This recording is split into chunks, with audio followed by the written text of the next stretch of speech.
Good evening, everyone. My name is Fernando Sanchez, and I am the Learning and Engagement Curator at the Douglas High Gallery. I hope everyone is very well today, and thank you very much for joining us this evening for the online launch of Sarah Durkan's book, Memory and Intermediality in Artists Moving Images. And this book has been published by Palgrave.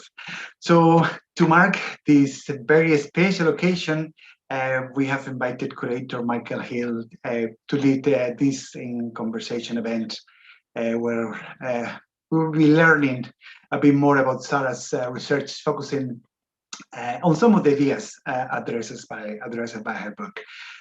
Michael will introduce Sarah and the book in a few minutes, but before that, I would like to mention a couple of things. Firstly, that's to also mark the occasion of the book launch as part of the Douglas High Gallery online screening series. We are showing the experimental short film by artist James Rich's Radio at Night on our website, and this is going to be on view till February the 25th. So this work is going to be discussed during the Bain detail, so during the conversation. So so just for you to be aware of that. So you can access, I'm going to be sharing a link on the comments section to the video, but you can also access Radio at Night through the Douglas High Gallery website and through all our different social media platforms.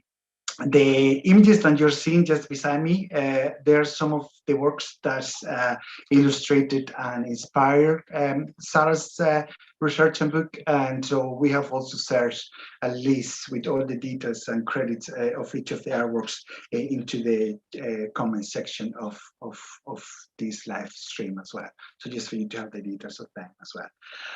So in terms of housekeeping, we want to make the event as kind of as engaging, as interactive as possible. So we strongly encourage you to make comments or ask questions or even just say hi in the comments box.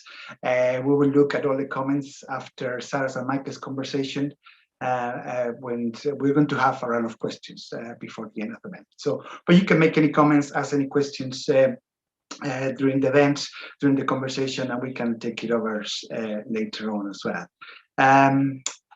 Before I introduce Michael Hill, I would like to say a couple of thank yous.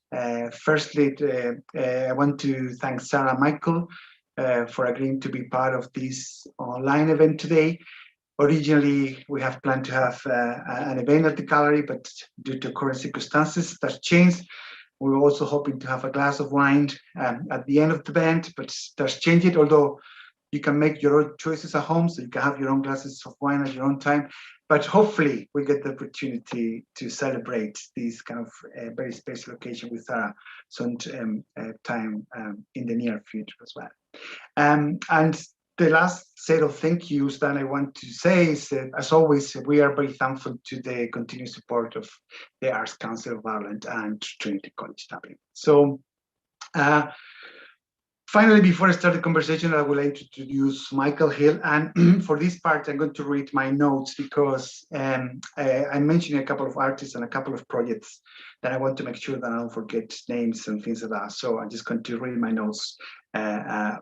So I'll start now. So Michael is the program curator at Temple Barkarian Studios, where he has recently worked with artists such as Tay Sani and Barbara Wagner with Benjamin de Burca.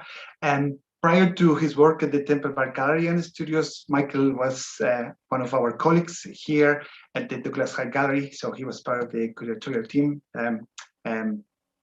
As I said, here at the Douglas High Gallery.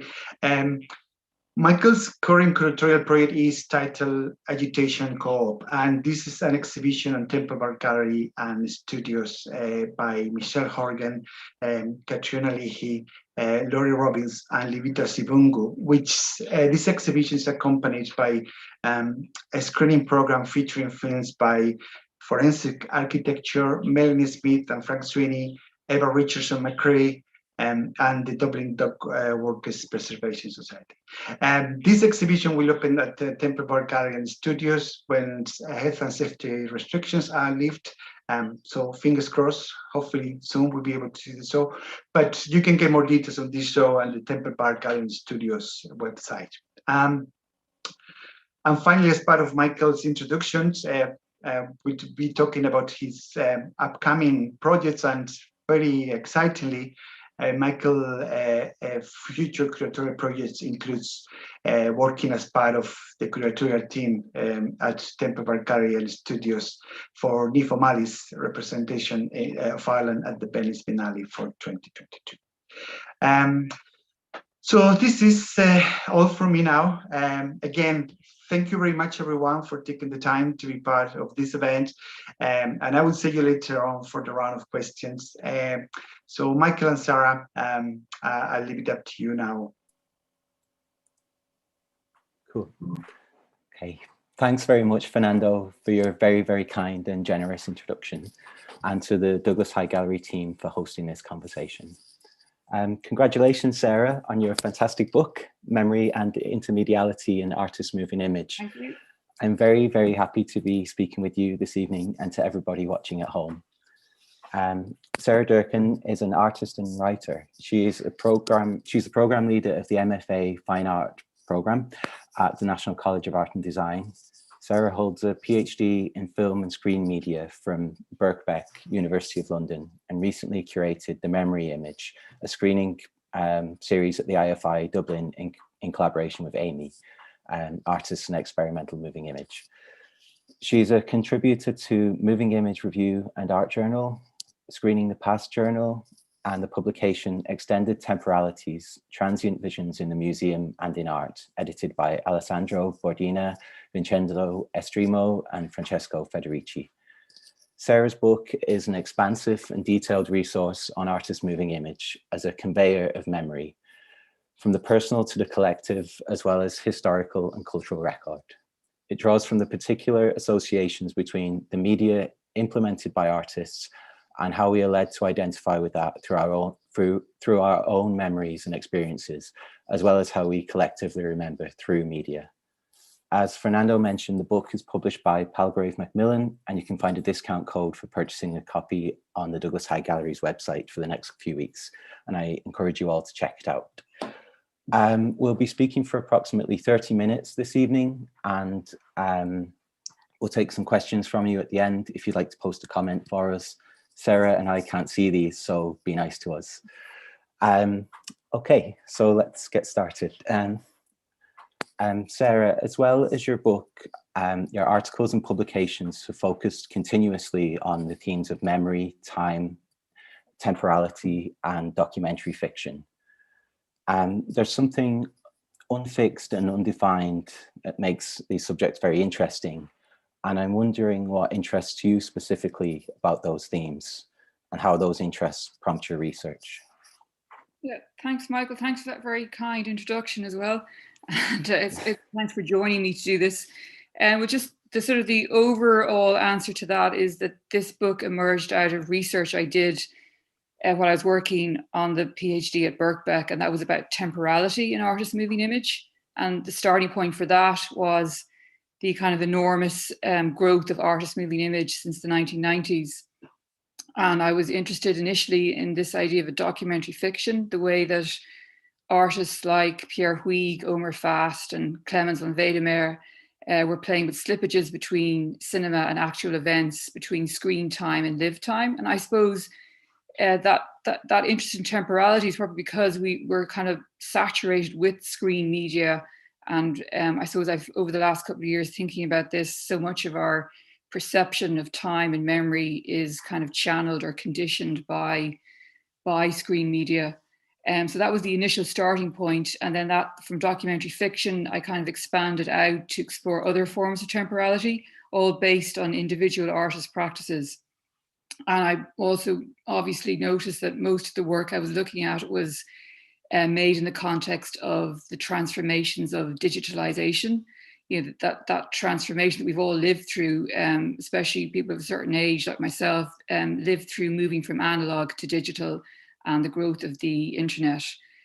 So while at the same time this is happening, a lot of artists were quoting from cinema, representing and remediating film and video, and using video projectors to make installations and effectively bring cinema into the gallery.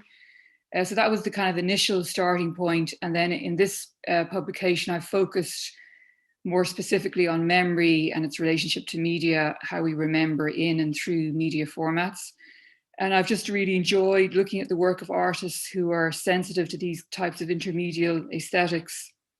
This idea of looking at film through video or vice versa, representing analog material in digital software, and exploring how our memories of events and culture are all bound up with these image and sound media. That's brilliant. And of course, you know, we're all within the past year far more used to engaging with media through digital forms and like on a very personal level, you know, through work and home day to day. So coming back to your book, or focusing more specifically on your book, it's structured around several thematic chapters, including some of the things you just mentioned, critical nostalgia and database narrative. But this evening, we're going to focus just on one chapter. It's the final chapter in the book, so there are spoilers ahead for people looking forward to reading it. The chapter's called Mediatized Memories. But as an intro to the book as a whole, would you, I know you've kind of given us a bit of an intro in the previous question, but could you touch on a couple of the other ideas, or maybe some of the specific artists that you focused on throughout the publication? Yeah, so just a kind of quick guided tour of the book. It begins with a chapter, like an overview chapter about memory culture and intermediality in relationship to the moving image. And then that's kind of sets the basis for the following 5 chapters, each of which are based really around individual artists' work in relation to these idea of different modes of memory. So they're overlapping, they're not completely separate either. So the first one is Critical Nostalgia. That's based around 2 works by Chantal Akerman and Stan Douglas. Each work made in the aftermath of the fall of the Berlin Wall in the early 1990s. Then Database Narrative is based on work by Stan Douglas, Haroon Farrokhi, and Christian Marclay's The Clock, just as an interesting kind of type of media work that seems to have arisen around this time, of merging what we consider to be associated with cinema narrative, merging that with kind of a more modular logic of computers and databases. And then the Echo Chamber chapter is based around early work by Steve McQueen and Runa Islam, also in the 1990s, where they each, in their own different ways, revisit historical film aesthetics in video installations.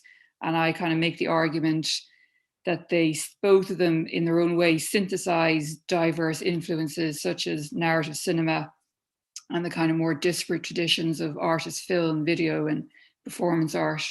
And then that's followed by the documentary fiction chapter, and then the last chapter that we're going to focus on, Mediatized Memories. That's great.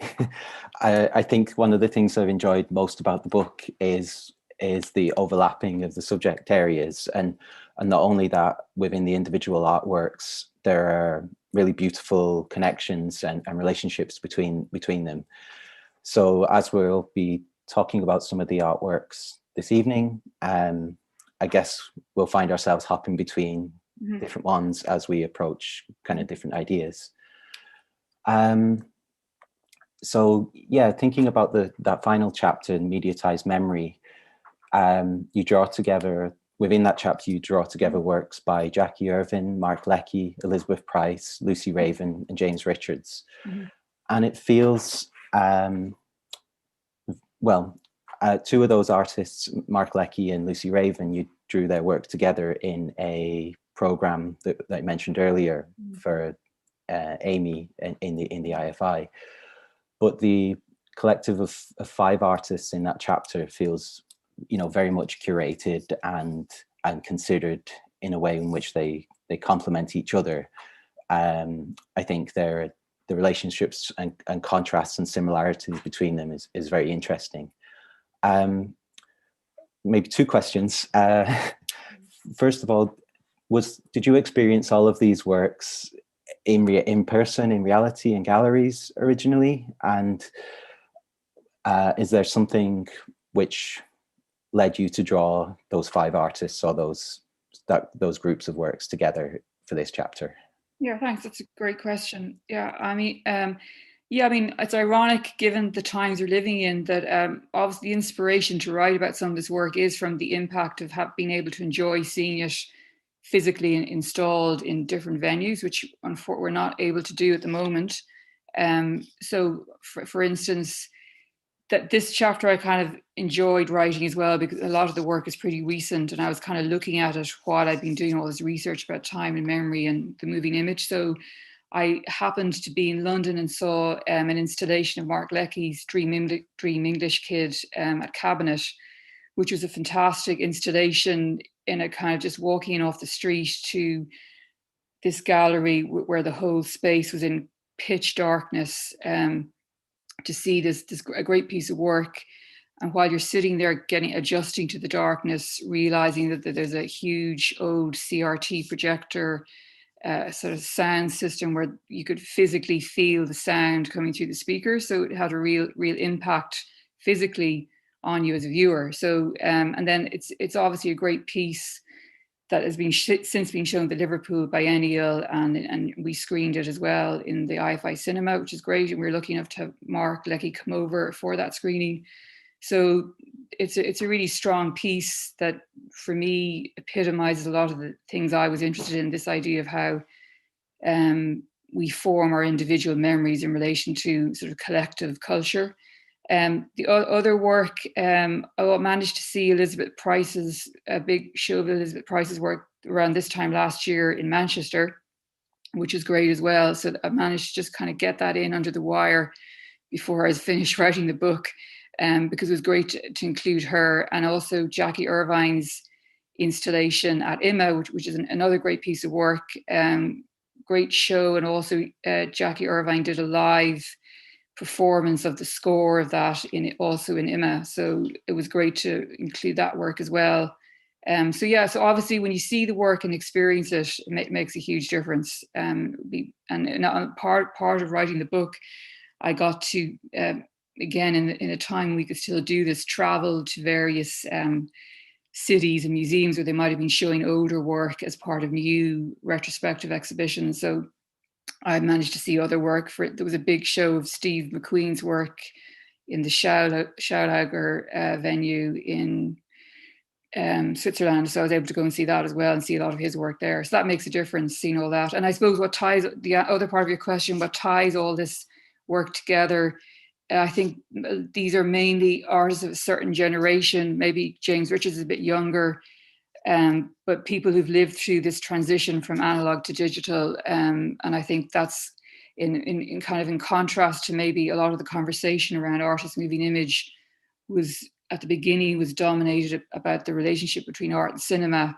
I think with this more recent work, we're seeing the sort of the impact of the internet, the web 2.0, and all the sort of habits we've all adopted, browsing, surfing, and filtering information through that we're all being conditioned into by the internet and social media, that's maybe being reflected on in some of this work. And because the internet has made it in some ways easier to kind of have a kind of collage practice where you can draw together disparate media artifacts and elements, and that's being worked through by these artists, and of course in all their individual ways.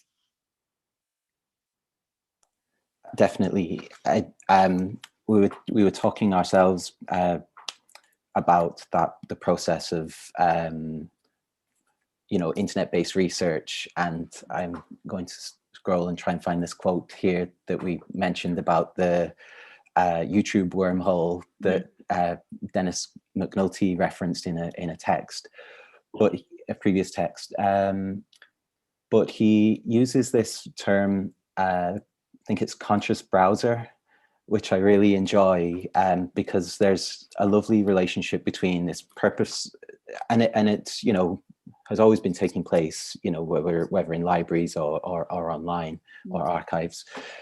But there's a kind of balance between an intent to seek out specific information, but also, I think as Dennis refers to it, following a hunch on something that might be of interest. And that's how you can kind of make these tangential links between very interesting things.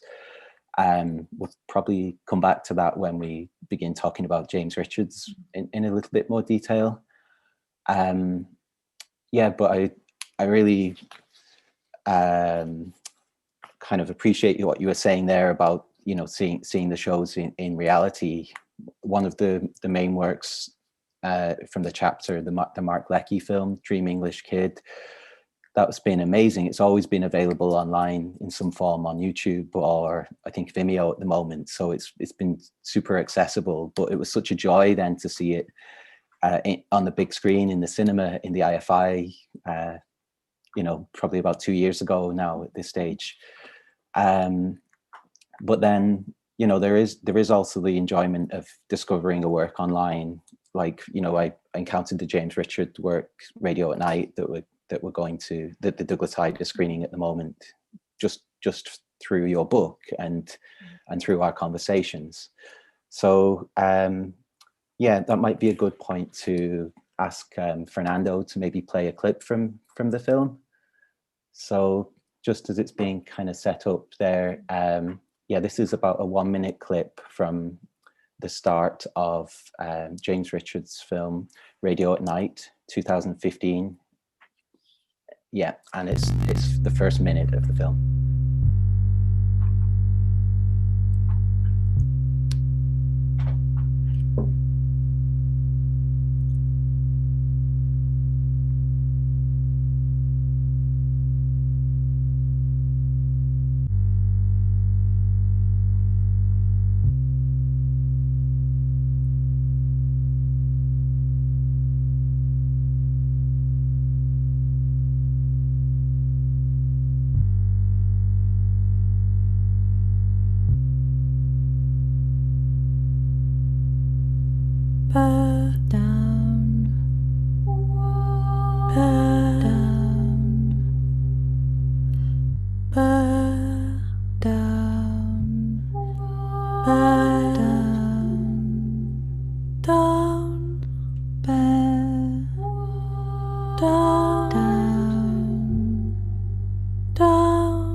Okay, so yeah, as Fernando was saying, that film is going to be screened online via the Douglas Hyde Gallery for the next few weeks. So we might show another clip of it later on in our conversation, but I really encourage you to watch the whole thing. And from that section that we've just seen, we can see that the work is made from a composite of different found, collective and archived source material, which have been edited in multiple ways through repetition, layering, desaturation, negative inversion, etc. The footage that was just live streamed here, we probably seeing it in a different way from our audience here tonight, you know, kind of presume that it will have been further adapted and edited by the streaming process, and the kind of quality, the digital quality of what you've seen might be even kind of further removed from the original source material. So Sarah, perhaps it's a good time for us to kind of talk about materiality in relation to memory and maybe some of our general kind of associations with analog and archival material and media in prompting memory. Yeah, thanks. Yeah, no, I mean, I think this is another great piece of work, and you know, it's quite short. It's 8 minutes, but it's shown in a loop, and I think there's a lot of work being done by the sound, and there's a specially commissioned score, and that sort of tunes the viewer in. So I think it's interesting to think about it in terms what you've been talking about, this sense that we're looking at images in a whole variety of contexts through the internet, on our phones and different screens. and the work seems to be made in that context, but it's also doing quite a few things to get our attention, because there's so much stuff that's constantly going past us. So I think what's interesting about this is the way it does get our attention and sensitizes the viewer into what they're looking at. And this, when you're talking about materiality, that again, what's really interesting about James Richards' work is the way he brings a tactile materiality to what you might consider to be very immaterial forms of media, like the digital. And that a lot of that is done through this, like you mentioned, the editing, the reworking of these image sources and samples, reworking them, and this kind of discriminating between different types of media formats. And even in that very short clip we just showed there, that change in aspect ratio from a very small gridded image of the grid superimposed over it, then it goes full screen to a very different type of image. It's much more silvery, spectral, filmic quality and more ethereal. So even within a minute, we're sort of being introduced to these different registers of images, and that goes on right through the whole work. And in another clip we might show later on, where it moves into a very different kind of sequence. So I just find that very interesting, that ability that James Richards has to bring these kind of tactile aesthetic qualities, and more importantly, make us as the viewers register them and notice them. And so in amongst this kind of constant flow of images, that there's a sense of sort of grasping them and filtering them through your own consciousness and making them meaningful in some way, which I suppose is also ties in with the idea of the work of memory. I think James Richards has spoken about, I asked him about the desaturation, the use of monochrome imagery, and he, in response to that, he said that apart from having a practical function in terms of it unifying a lot of maybe disparate imagery, that it also had the effect of distancing the images and making them feel like citations or recalls. So there's a sense of distance going on as well. And then also there's a relation to the origins of the images, that somehow we're all actually quite media savvy now ourselves, that we ourselves pick up on the second image there of the kind of party people in Pierrot costumes and hats. We pick up on that as having a kind of Super 8 quality, maybe consciously or unconsciously. And that then in turn, that brings other associations to a certain time, a certain atmosphere, and then that maybe then triggers other associations for the viewer as well. Yeah. And I think, as well, the content of the imagery, and at the start, there's this kind of maybe a train journey. There's movement into a different state of mind, maybe, which is encouraged by the soundtrack. And the types of imagery goes from, as you called it, kind of spectral, which is an important word we might come back to as well. But dreamlike. And I read in the Dan Fox article on James Richards' work, he uses the term reverie, which I think is perfect description of this. But the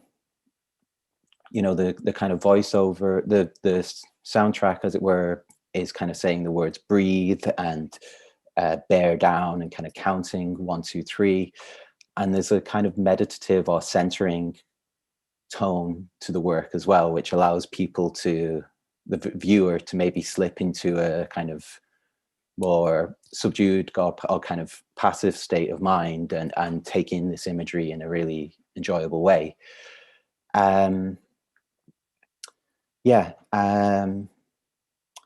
So will we look at the second clip now, maybe? Yeah, that's a great idea. Sorry, Fernando, bothering you again. The magician behind the scenes, lining all this up.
Okay. So that section is quite a contrast from what we were looking at first. You know, that probably takes place kind of 2/3 into the 8 minutes, maybe. And obviously, like, the imagery there is much more graphic. It's presented in a more stark way with the kind of harsher, high definition kind of black and white images, as opposed to the grainy, pixelated kind of archivally focused imagery of the party that we watched previously. I suppose this kind of makes me think of, you know, interruptions in memory and our kind of general lack of control possibly over how we draw to mind our memory, and that there are slippages within that. And I think, coming back to the word that you used to describe the first clip, was spectral, but there's more of a kind of a haunting quality to these particular types of graphic images. Yeah, I mean, I think I like that sequence because of that extreme contrast between, that's quite almost kind of a shocking sequence. It's so impersonal and clinical and analytical. It's like literally meat body parts on a kind of conveyor belt with this kind of very impersonal electronic hum, and then it just suddenly then cuts to this image of intimacy in a kind of degraded, inverted commas, poor image. So again, it's this kind of conundrum that this kind of almost fetish of the high resolution image in contrast with the poor image. And then when you are living in this kind of media world, how do you make images like that your own, or that we're living in and through technology? And at what point do these kind of anonymous images become personal? And that sort of overlap between the personal and the anonymous general mass media world is just an interesting place to be in terms of the work.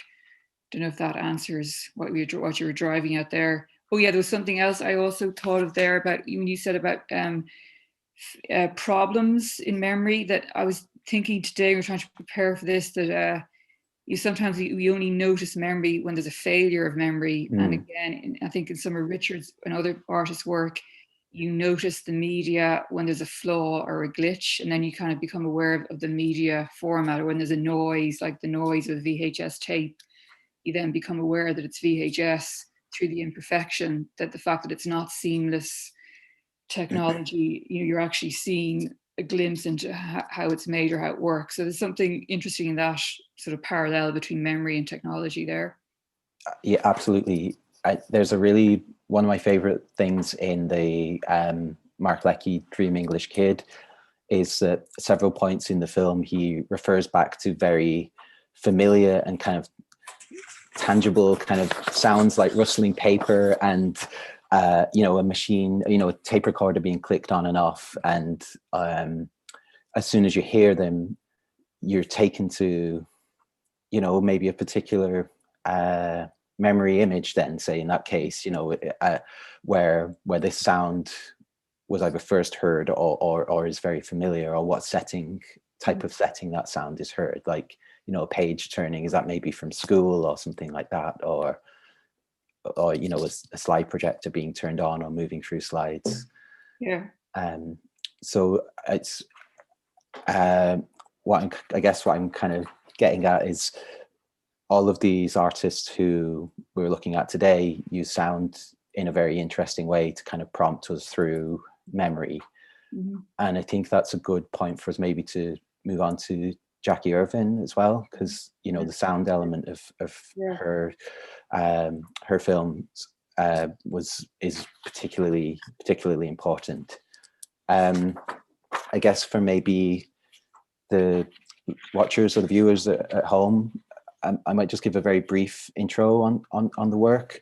I actually found a clip of this online last night, so I can post it in the comments of the video later on.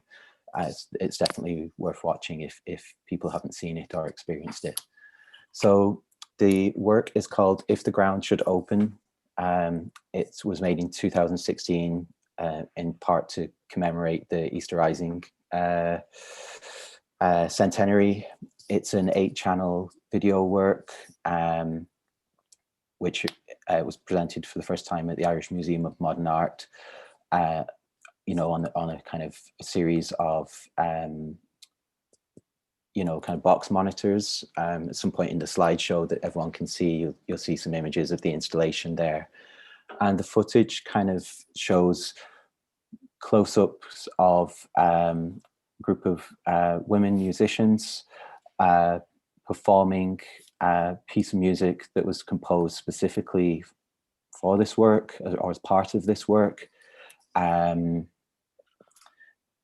The music was composed based on a structure which for bagpipe composition, which was taking the names of several women who were omitted from the records in relation, you know, official records in relation to the Easter Rising, and the notation of the musical performance kind of allows them to be reinserted into the historical narrative in some form.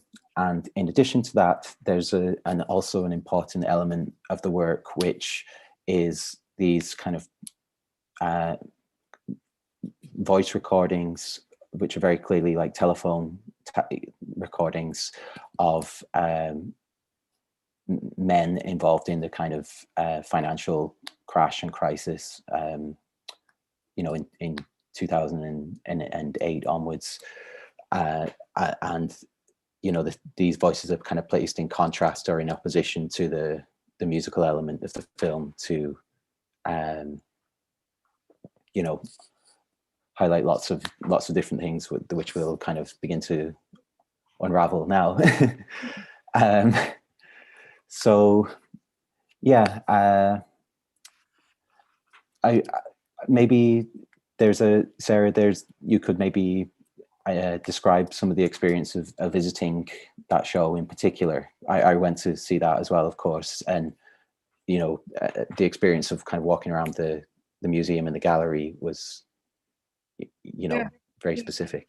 Yeah, no, I think that's a great, you know, it's quite a complicated commissioning of the piece that you've described there, and again, a very effective installation with the work arranged as a series of elements, these deliberately a little bit anachronistic heavy duty monitors on flight cases. So I think the choice to do the whole thing in black and white again gives the whole installation a kind of juridical courtroom atmosphere of people literally, of the work itself acting as a form of evidence of witnessing. And I think it's also originally based on a short novel Jackie Irvine wrote based on letters between, you know, or statements of witnesses who were involved in the Rising, and particularly, you know, focusing on people who were almost erased from the historical record, people like Elizabeth O'Farrell and her partner Julia Grennan.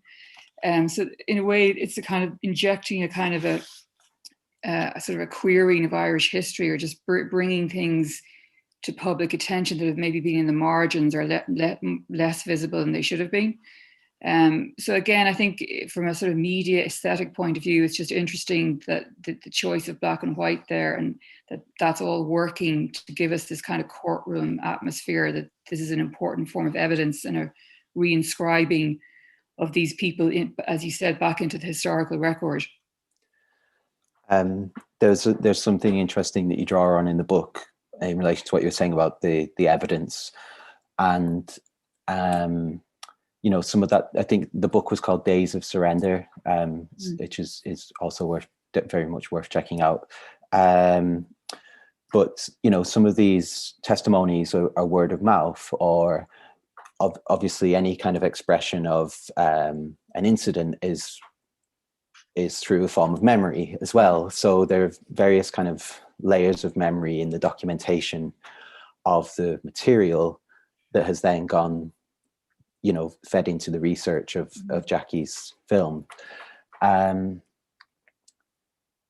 I really liked that the kind of, something else that you say, it's that the film kind of intervenes in history. So it you know, it brings something from the past into the present, and also creates something that we view as very contemporary or you know, in very recent memory. The way that's presented within the film, in terms of the voices of the bankers, they're through the kind of use of the texture of the phone recordings, which feels like kind of an analog type of material. It almost puts them into an archive rather than it being kind of present day conversation. Or yeah. Yeah, I think it's the whole idea of, like you're talking about history as well, the idea, that's where it's interesting, the politics of memory, that it's not just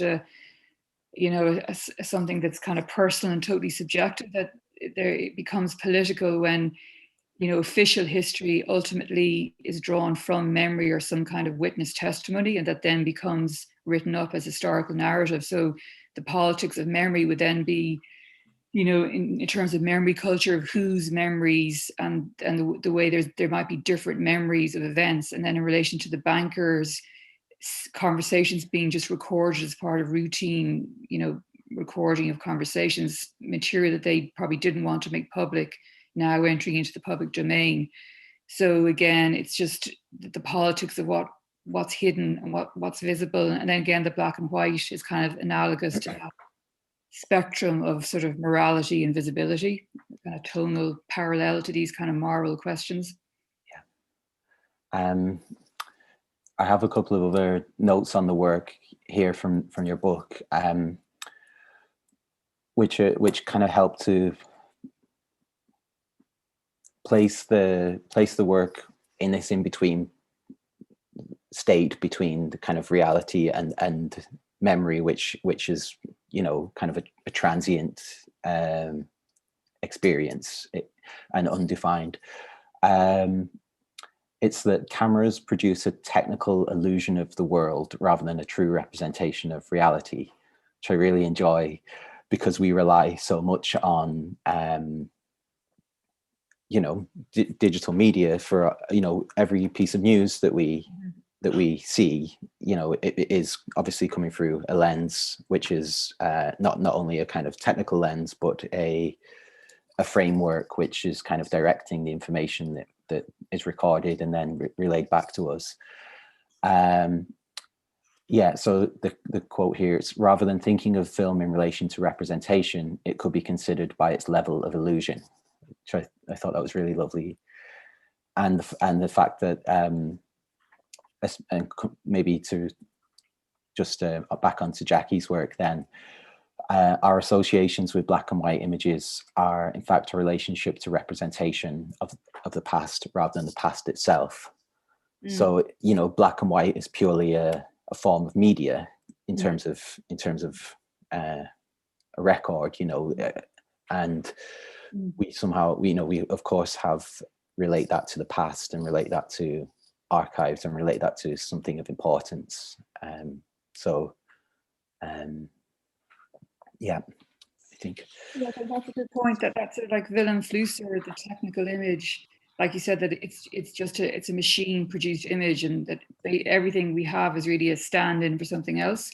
Which again is interesting about the Lecky thing of going back to the internet to find other people's images of his own memories, so that everything is a stand-in for something else. But it's just the importance we give to it that then makes it worth something or gives it value. Yeah. I think that this would be a good point to move on to Elizabeth Price as well. Yeah. But yeah, absolutely. You know, although we're saying that, you know, it's the kind of technological form which directs this in a way, of course it's the artist's eye and perception and navigation of these existing forms or new forms. In the case of Jackie's work, you know, it was all newly recorded material, which creates our connection with the past or memory or the subject matter that the artist is talking about. So especially with Elizabeth Price, I would love to talk about the Woolworths work most specifically, if that's okay. It's a piece called The Woolworths Choir of 1979. And this is kind of like a really strange work that I kind of, I had kind of a personal memory to one of the incidents that there is in the film. It's before my time. There was a kind of there was a kind of disaster in a kind of Woolworths shop, which many kind of people kind of lost their lives. But like that was kind of something that I was aware of. But my actual current memory of that real life event is through this particular work and its interpretation of that event. And I suppose in a similar way, although we're kind of concentrate on Elizabeth Price for a minute, you know, the Mark Lecky film Dream English Kid has a kind of a comparable effect with me as well. You know, lots of my particular memories, maybe in relation to like the solar eclipse or something like that are in the film, are now drawn through the lens of the artwork rather than my actual memory of the real life event. Yeah. Yeah, well, yeah. I mean, I think Elizabeth Price said herself that she made that work based on her own memory of as a child, seeing that what you've just described, that terrible tragedy on the television news. So she had a memory of that. But then I think what makes the work really powerful, I think was part of her Turner Prize winning exhibition, is that she then connects that personal memory to everybody else's collective memory, and she also goes back in time with this idea of the twisted wrist to connect that to much older reliefs in church architecture, and also the Shangri-La pop group. So again, it's this idea of sort of, as we discussed earlier in another conversation, this idea of time traveling through imagery, and the way a particular repeated image, like Elizabeth Price singles out this twisted wrist gesture, can then be a form of time travel to link up these different time periods, and also in that particular maybe women's experiences as well. I think from this idea of the kind of hierarchical church architecture where people sat in different places according to their importance, and then maybe the female shop attendants being allocated a certain place in society as well. But so these are all kind of big questions that we can kind of think about through the work itself, which doesn't make it that completely overt, but it's there in the work. Yeah. There's a kind of quote from Elizabeth Price, I think, that she's talking about, she has a desire to corrupt the power of the archive. So she uses the kind of language and tropes of archival material, or the way that it's presented, to undermine it and to, as you say, kind of unearth. And in a similar way to what Jackie Irvine is doing, you know, to reinstate kind of certain histories or certain overlooked values from the past in the present day, which yeah, yeah, and again, there's a nice link with Elizabeth Price there about the way that she uses kind of software or software imaging, like the style of PowerPoint presentations or something like that, to convey messages in her work. It's a form of visual material which we're maybe now very overly familiar with, but it's a way of kind of producing content as well as mediating and organizing content. So it kind of has its own voice as well. And yeah, yeah, and what kind of, I suppose, wondering about coming back to maybe some of the older technologies, like, you know, Super 8 films or VHS or something like that. It's reproducing something from the past, but when they're converted into digital data or digital visual material, what is kind of lost in that process? So that's maybe something that draws together all of the artists that we've been talking about in a way. It's this kind of dematerialization of source material, which I think is very kind of closely linked to memory as well. I wonder if you can talk to us about that a bit. Yeah, I mean, I was thinking about kind of a funny thing, thinking about the spectral, that there's a kind of comment by Mark Leckey where he found an audio file of a Joy Division concert in 1979 and was using Adobe Audition special effects to try and find an effect called spectral decay to try and see if he could hear his own voice on this very old audio file through this piece of software, which he thinks he has found himself and his friend talking to each other. So again, it's just this idea of technology as an inscription, and that, you know, that it can hold these traces that maybe you have to dig deep to find them. And so when material is remediated from Super 8 into digital, that, you know, even an idea that you can maybe find more of it in another format, or it's just these kind of correspondences and exchanges between media that are really interesting. But I've kind of lost the thread there of what you were originally asking. Running out of time as well, actually. Yeah, I noticed that too. Well, maybe we could move on to some of the questions as well, and we might kind of revert back to some of the things that we've been talking about as well. It'd be lovely to hear from some of the people who've been watching. Hey, Fernando. Hello, how are you? I'm back. That's probably for the question around. Thank you very much, Sarah and Michael. Such a kind of fascinating conversation, and so many things to pick from it as well. Because we are live casting, there's a small delay, so we're going to wait. I'm going to call out for people to have, if they have any questions, just to kind of, use the chat box over there. And then I believe while you were talking, I got a couple of messages of people saying that they were having trouble using the chat box. So I asked people to use our social media platforms. So if you have been having trouble to use the chat box, because you need to be signed in and you will have to have particular set of rights to use YouTube chat box. So if people are having trouble with that, we just kind of, just be aware that you're in trouble. So use our social media platforms, Instagram or Twitter, to send your questions as well. So first of all, we have a couple of comments there. People say that they really enjoy the conversation.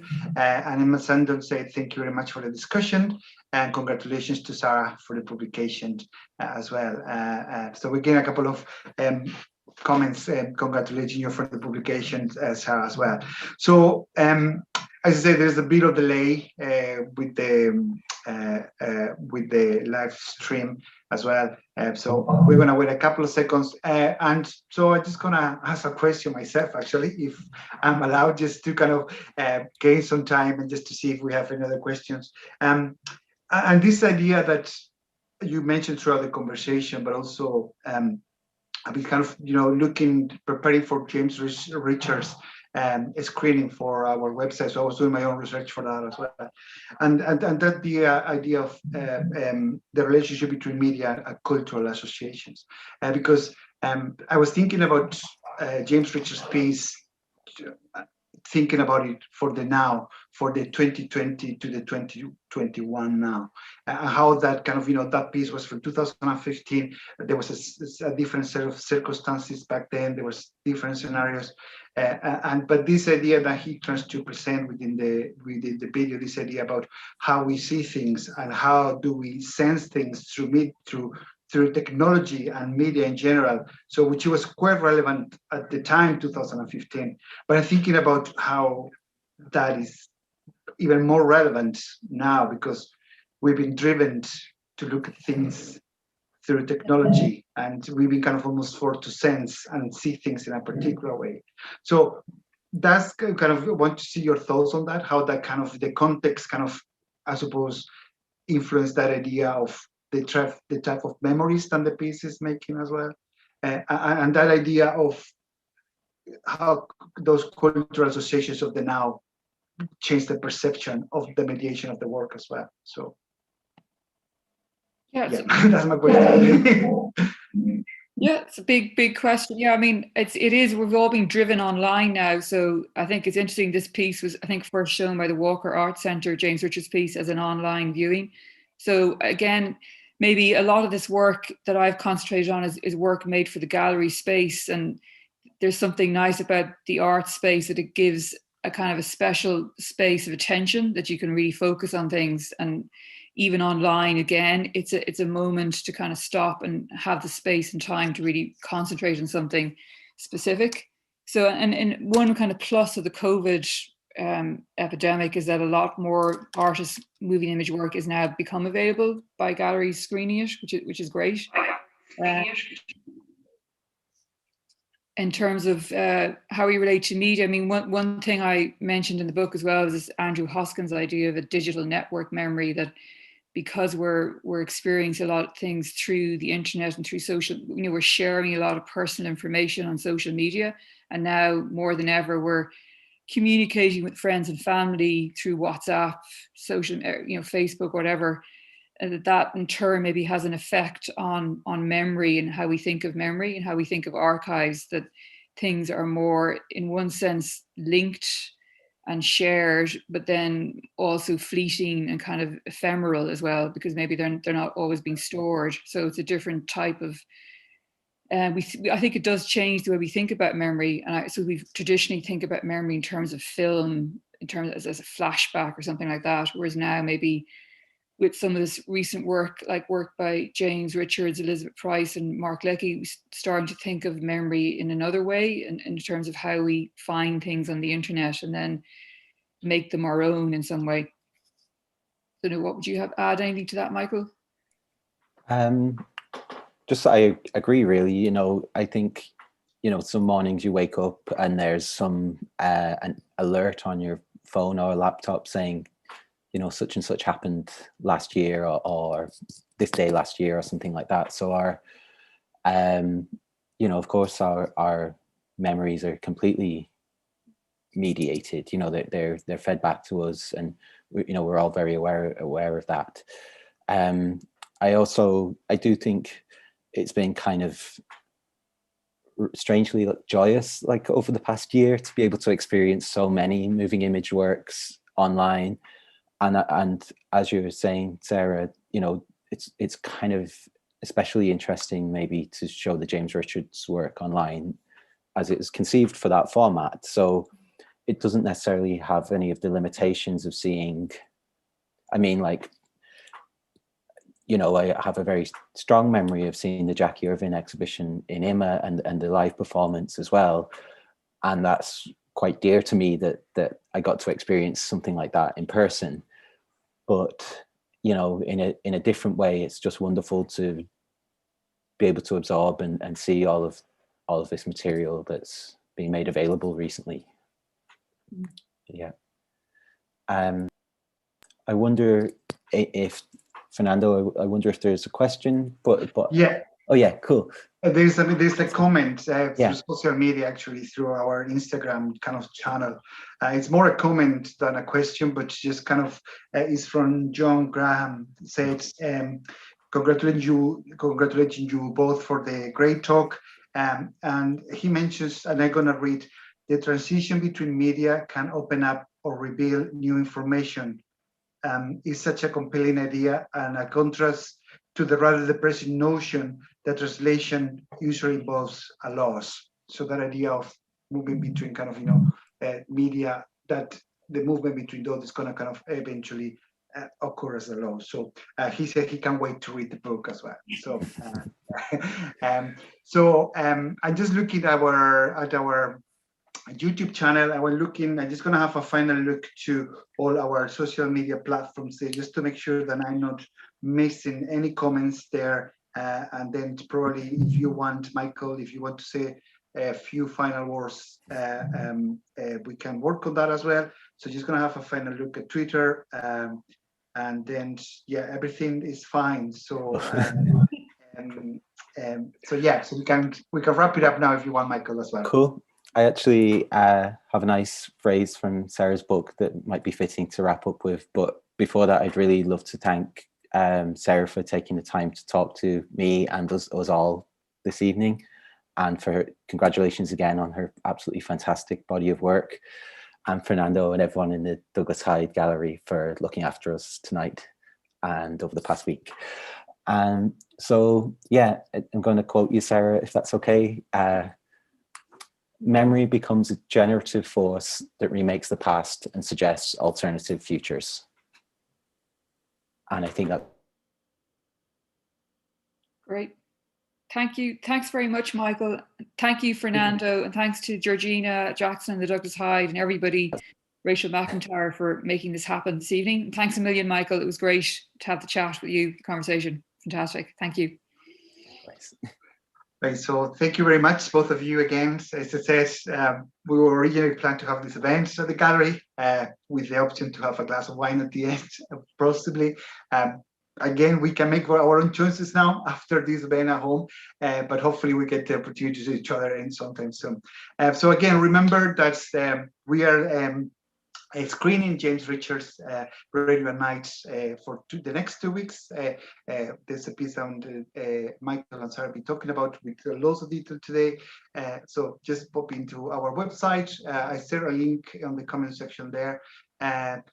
So this for us at the moment. So again, thank you very much for everyone taking the time to be part of this event. And hopefully see you soon again. Okay, take care. Bye-bye, everyone.